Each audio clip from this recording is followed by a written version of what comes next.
Good evening people! For today's vlog is, ayan, tamang tupi, tamang tanggal ng mga gamit para sa paglalagay ng sapin sa higaan. So, yun, lalagay na. So, ayun na nga, naglalagay na nga ako dyan. Naka-ano lang siya, speed, kaya sobrang bilis, sobrang kailangan alert ko talaga sa pag-e-edit. So, just ko Lord, yan. So, yan na nga po, inaayos ko na nga po. Bali, pangalawang higaan na nga po yung nilalagay ko yung sapin na yan. So, sobrang hirap, sobrang hirap niyang ibalik dyan sa lagay, sa higaan namin. So, ayan. Hirap na hirap ako dyan, lalo na po walang katulad. So, ayan nga, tamang lagay. Sige, konting push pa. Yes! Kunti na lang. So, ayan na nga, nilalagay-lagay ko na nga dyan.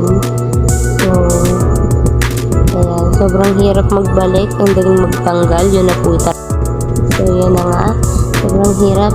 Sa pangalawang, pa lang yun, dito, nahigaan namin, dalawa pa lang yun. Bali yung una, hindi ko na-videoan kasi habang nag-aayos ako, naglalagay ako ng sapin, is kausap ko si mother. Nangangamusta kasi siya, kaya ayan. Hindi ko na siya na-videohan. Yan lang ang na-videohan ko. Yung pangalawang sapin lang, higaan lang yung na-videohan ko. Sobrang hirap, sobrang gusto ko pa niyan.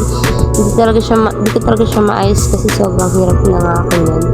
Ako lang yung kumikilos kasi wala naman silang alam na ganyan na pala yung ginagawa ko sa loob. So, yan.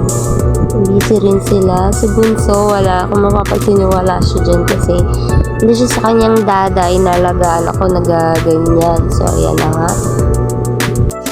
So, konting push na lang, maayos na. Mag-move na tayo sa pangatlong higaan. So, yan. Pag lang muna para talagang mag-straight. Bumalik sa dati. So, hindi ko talaga siya mapabalik sa dati kaya hinayaan ko na lang. Kasi sabi ko, pag nahigaan, babalik din naman yun. Babatak pa yan. Kaya ayan, inayos ko lang konting push, konting massage para bumalik. So, yan na nga. Sobrang hirap. Kala mo hindi pawis na pawis. Ano te? Uy! Pawis na pawis ka dyan. Ito talaga yung pinakamahirap na gawain. Yung magbalik, madaling magtanggal.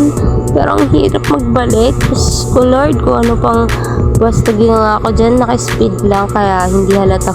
Hirap na hirap. Pala mo madali. Hindi rin madaling mag-edit. Di rin madaling mag-voice over. Uy, bakit kasi yun na siningit mo? Chalis lang po. Natry na nga po. Move na tayo sa pang-last na lalagyan ng sapin. So, ayan na nga. Balik-balik. So, ang hirap.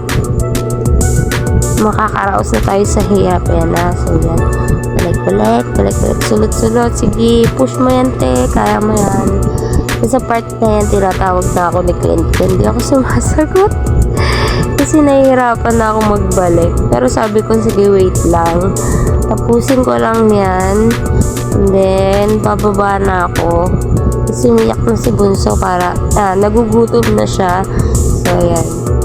Move. Sige, kaya mo yan. Push ko yan. Tinanggal mo yan eh. Gusto mo yan, di ba? Eh, di paghirapan mo paano ibalik. So, ayan. Sige, push mo yan. Yan talaga mauubos yung pasensya ko eh. Inis na ako dyan eh. Naka-speed lang para hindi halata.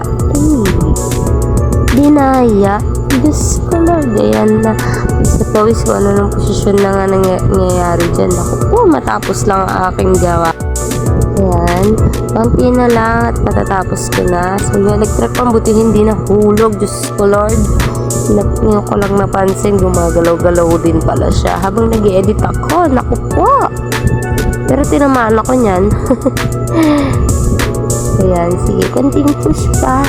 Konti na lang. So, harap na harap talaga ako mag-ayos naman. Ang bilis lang niya tanggalin. Ang hirap niyang ibalik. So, ayan. Balik-balik lang natin.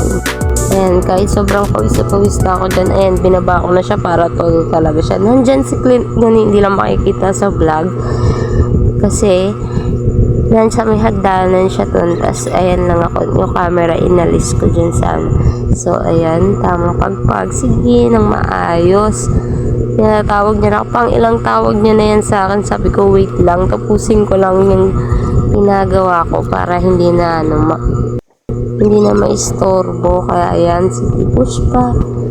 Ayan, konting pa. So yan, ang hirap din ibalik niya sa dati, kaya ganyan ako. Yan, para konting push pa ng konti, tapos maayos na. Kaya lang hindi talaga siya naayos. So, hinayan ko na lang siya, binalik ko na lang yung mga sapin, yung unan yung gamit ni Calvin. So, ayan, tamang ayos pa din ako dyan. Kahit ginagawan ko siya ng paraan para maayos ko talaga siya, mabalik ko siya sa dati kung paano ko siya tinanggal. Kaya lang, talagang ayaw niyang mabalik. Diyos ko, anong ginawa ko na dyan. So, yun lang po. Salamat sa panonood.